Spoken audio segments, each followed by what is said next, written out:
So, talking about coaches in Africa, why is it that coaches from Africa they don't dominate world football? Is it that they are being overlooked? They are not prepared well, or they are systematically excluded? I'm looking at the likes of Pitso Mosimane, which we can say, okay, maybe in the last few years, he's been the biggest coach in Africa. He's not coached at a big level. The highest place he's coached is at, I think he went to Saudi Arabia one time, then he promoted one team. He also kept them for a while, then he left there. Now he's at Qatar, and the highest level is gone to is Saudi Arabia. Why is it that our African coaches, as best as they do, maybe when they coach the African teams to win the Champions League and all that, they don't go to that place in world football? Is it that they are being overlooked, systematically excluded, or they are not prepared for it? Well, I don't want to, because when you use the word systematically excluded, it's almost sounding like they are being excluded because of racism. I don't want to look at it from that angle. We just said that Brazil is employing Carlo Ancelotti. If you're top quality, top ranking in your class, you will be the best. The best Nigerian doctors are operating in America and in European hospitals. The best engineers from Nigeria are going abroad and go get work there. So when it comes to coaching, even though a lot of black coaches have cried out to say that the black coaches are being overlooked, I'm talking about the born in the abroad type, not even the African ones. Yeah, I think it's a question of demand and supply. So first off, what does the market need? When it comes to coaching, you remember that you are going to be interfacing and having an argument with the board. You have to be somebody who can communicate in a language that the board will understand, and you also have to be somebody that the board would communicate and you would understand. That's one. Two, you have to also fit the bill in terms of marketing. The black coaches have not addressed that side of the brand. I like what Coach Daniel Ogumodede is doing. Happy birthday, shout out to him. Sorry for the it's my wife's birthday today, so you can understand why I said her.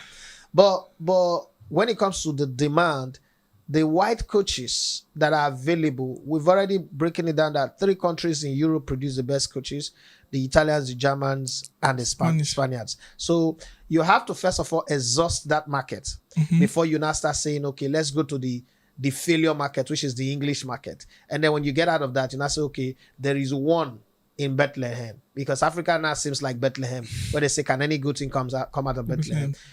We've not been able to dominate. You don't see the European national teams, for instance, going to the Euro, and you see there is a 30% foreign coaches.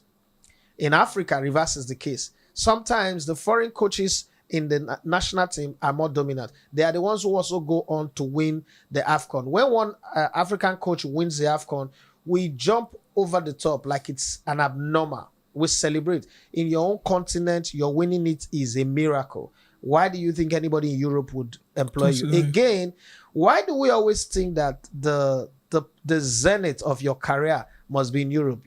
In streets today, if you have an argument on social media with anybody and they say you're a journalist, and somebody will come under the comment and say something like, he's a local journalist, if he's that good, let him go to Europe. The question I always ask in that kind of conversation is, the European journalists that are from Europe, are they not local in their place? Why do I need to go to Europe to prove myself? Why do I need to go to America to prove myself? So I think the problem really is that the African League should step up. An African coach does not need to go to Europe to prove himself. Okay. The African League should step up to the point where there are 54 countries in Europe, there are 54 countries in Africa. Africa is more populated than Europe. The only problem Africa have is that in Europe, the EU nations don't have border. Africa have border. So you almost like is threading the camel through the eye of the needle for you to go from one African country to the other. We're going to go to Morocco in July.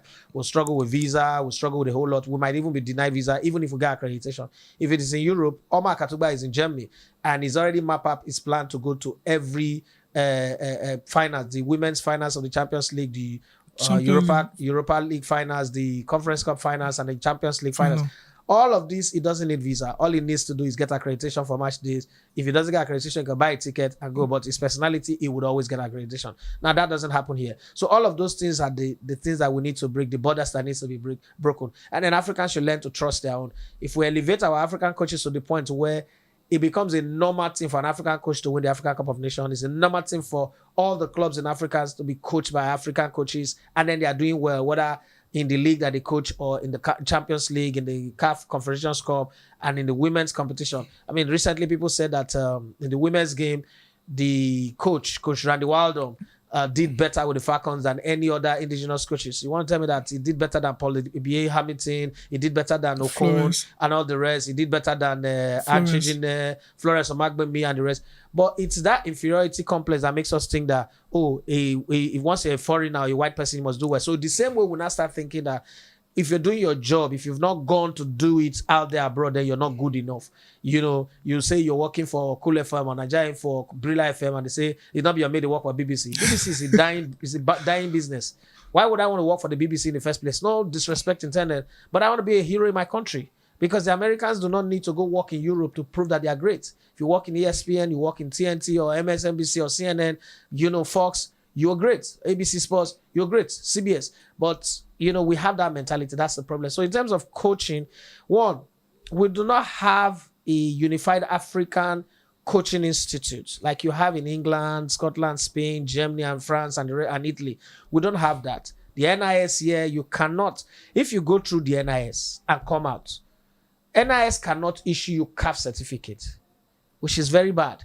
What we're supposed to have is you go to the National Coaching Institute, then they bring a CAF instructor. While you're going through your diploma, your master's and all that, they do your test. And so you pass your state, you pass your national, you pass your board, the way they do it anyway. And that qualifies you to coach. But here, you have to go do one CAF thing that it depends on your FA. Nigeria has not had a CAF coaching training since 2017, if I'm not mistaken. So no coach is progressed. There's no coach from 2017 in Nigeria. I have the opportunity to coach in the Nigerian league. So all of those kind of things is what we need to change. Pitso have done well for himself. Does he really need to go coach in Europe to prove himself? I don't think so. Okay. I don't think he needs it. I think for me, Pitso have done well. He's a great African coach. It's up to us again. I think that we have very bad media also in Africa. It's up to the media to raise them high. Another problem that we have with our own African coaches. For instance, it is easier for me to interview a Pep Guardiola, a Jose Mourinho, and a Slot Jurgen Klopp, Mikel Arteta, than it is for me to interview a Pitso Mosimane. They don't think, in Africa, we don't think that the media is important. Okay. And because you don't think the media is important, you don't prepare yourself for the media. Look at Nigeria, for instance. Nigerian league, as big as it is, or supposedly, we do not have plans for pre-match media for coaches. The stadium are not even built. We've not built a stadium designed for that. Post-match, we have the worst post-match pressers in the world. No coach in any organized setting should just finish the final whistle and go and talk in the press. He must talk rubbish. That's why we had what the Benel insurance coach said the other time, that winning is not important, it's participating. Football is all about participation. Not about winning. What's his name again? Monday Odige. Now, that coach, if he had gone to the dressing room, taking maybe 2, 3, or 5 minutes to rest, to appraise the game, it would have come out with a proper, well-articulated thought. But because you, right at the end of the game, you put a microphone on his face, look at what he said. That's what pressure can do. It's like a striker who runs from his defense into the attack. He most likely will miss the ball. It doesn't mean he's a bad striker, but he's been running, too much of blood have gone to the head, adrenaline rush has caused it. That's the same thing with coaches. They've not discovered that. They know the art of coaching, but they do not understand the science behind it, the business behind it, the business model to be a brand, to build a brand around that coaching ability is what we've not learned how to do. I think we need to first learn that one. Then we can now start costing across international market and say, okay, we'll see what this guy is doing. He's a sellable brand. He's somebody that can be the face of a franchise, okay, as Americans will call it, or the face of a club. Because sometimes it's the player that is the face of your team. Some other times it's the coach. When Jose Mourinho was at Chelsea, he was the face of the club. Pep Guardiola, face of the club. Arsene Wenger, face of the club. Sir Alex Ferguson, face of the club. Simeone, face of the club. So there are sometimes when he's a player, when he's a Messi or he's a Ronaldo or he's somebody else. But some other times it is actually the coach. The question I would throw back to you is, do you think that there's an African coach, maybe Coach Ayiri, apart from that one, do you think there's an African coach that built a brand that would make a business that is worth maybe 5 to 10 billion want to put that person as the face of their brand? Interesting. Hopefully we get to see those changes in the coaching. You are listening to Elegbete TV Radio.